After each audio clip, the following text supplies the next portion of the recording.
نن سبا یو فراډ چې دی هغه ډیر زیات زور کړی دی، نو دا پیغام دی، دا پیغام ستاسو د ټول لپاره دی، ځکه چې د دغه فراډ په تور باندې ستاسو مازغه چې دی دا هیک کوي. لکه یو خو موبایل هیک کېدی که نه، ستاسو مازغه چې دی دا هیک کړي، نو د هغې نه وروسته بیا ستاسو موبایل چې دی دا هیک کېږي. او زیاتر د هغه کسانو مازغه چې دی دا هیک کېږي چې کم کس لالچ چې دی دا راواخلي، چې لالچ راواخلي نو د دې د وجې نه د هغه مازغه د هغه وجود ټول هیک شي، او د هغه سره چې بیا څه کوي نو کس چې دی دا ورسره کولی شي. او نن سبا دا فراډ ډېر زیات شوی دی، ځکه زموږ د یو خپل کس سره شو، نو هغه راته وایي چې په دې باندې ته ویډیو جوړ کړه. نو موږ ورته وایي په دې باندې موږ ډېر ویډیوګانې جوړ کړي دي، خو ځینې کسان په دې خبرو عمل ونه کړي، او د هغې نه وروسته بیا هغو ته مشکله چې دا جوړه شي. هغو ته چې دی ټلیفون راغلی، ټلیفون ورته راغلی، نو په ټلیفون کې هغه د څه وي، د اول نمبر خو دا دی اکثر د کور موبایل ته راشي، یا تاسو ته چې دی ټلیفون راشي. زیاتر زنانو ته اکثر راشي، نو زنانه چې دی د دې په تور باندې دوکه کېږي.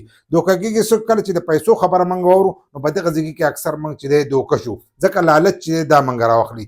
یو خو د انعامونه او د دې هغه، خو نن سبا چې دی کوم فراډ زور اخیستی دی، دا فراډ دی چې تاسو د بېنظیرې په نوم باندې چې زیاتر کسان دوکه کوي، او په دې کې زنانه چې دي ډېرې زیاتې دوکه کېږي، ځکه د بېنظیرې د روپو نوم واخلي، نو هغوی چې موږ ته به د بېنظیرې روپۍ میلاو شي، نو اکثر ورته کسان چې دی ټلیفون وکړي، جنۍ ورته هم کولی شي، او هلک چې دی دا ورته هم کولی شي. لکه نارینه او زنانه چې بیا د دواړو له طرفه چې دی تاسو ته ټلیفون راتلی شي، او هغه به تاسو ته دا خبره کوي چې موږ تاسو له د بېنظیرې روپۍ چې دي دا کولو، او یاره د هغې اکاونټ چې دی دا جوړو، چې د چا جوړ هغه ته وایي زموږ جوړ دی. نو بیا ورته نور وایي ستاسو اکاونټ کې چې دی دا مسله راغلې، یا چې سیم تاسو ته کم میلاو شوی دی، نو تاسو له د هغې هغه اکاونټ چې دی دا کولاوو. نو دا قسمه خبرې چې دی دا هغو ته وکړي. کله چې ورته دا وکړي، نو هغه لالچ واخلي، هغه وایي زه د بېنظیرې روپۍ چې دي په کور دننه به زما رجسټریشن وشي، او ما ته به روپۍ چې دي دا میلاو شي. نو په کور دننه چې دی رجسټریشن نه کېږي، دا ما تاسو ته د دې نه مخکې ولیدي، خو هغه تاسو څنګه هیک کوي، هغه ستاسو مازغه چې دي دا هیک کړي. چې ستاسو مازغه هیک کړي، نو هغه ستاسو قیمتي ډیټا چې ده دا حاصلوي. قیمتي ډیټا یو خود موبایل ته او ټي پي درشي، نو ستاسو اکاونټونه هیک کوي.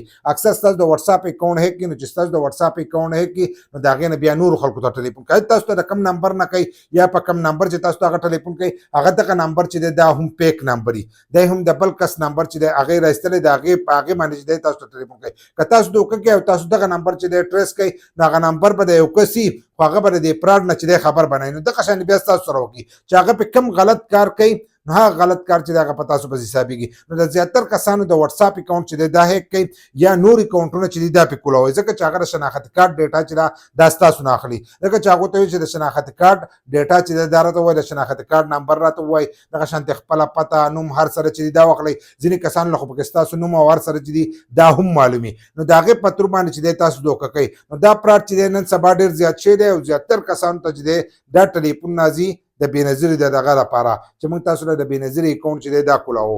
نو د هغې په تور باندې دوکه کوي، نو د دې قیمتي ډیټا هم خرابه شي، او اکثر د دې په دغې هر سره باندې چې دی اکاونټ کولاو کړي.